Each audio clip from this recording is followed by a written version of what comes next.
Menggesa negara-negara anggota ASEAN untuk meluaskan fokus keselamatan melangkaui ancaman ketenteraan tradisional.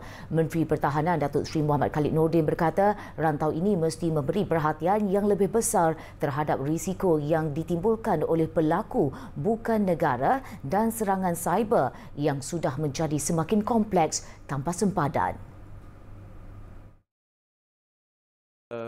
Highlight or anticipate all the issues, the threats and the challenges,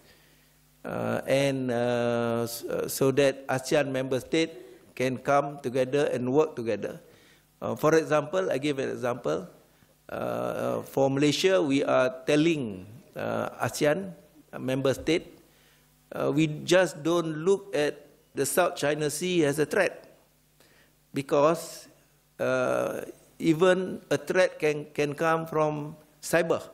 Datuk Seri Khalid berkata perkembangan sedemikian menggariskan keperluan ASEAN untuk memperkukuh kerjasama dalam keselamatan cyber, perkongsian risikan dan perlindungan infrastruktur kritikal. Takrif keselamatan serantau kini mesti merangkumi ruang cyber, angkasa lepas dan infrastruktur dasar laut yang sudah menjadi arena persaingan baharu antara kuasa besar. Justru menurutnya, Malaysia komited untuk meningkatkan keupayaan pertahanan digital ASEAN melalui latihan keselamatan cyber serantau, pertukaran teknologi dan program pendidikan.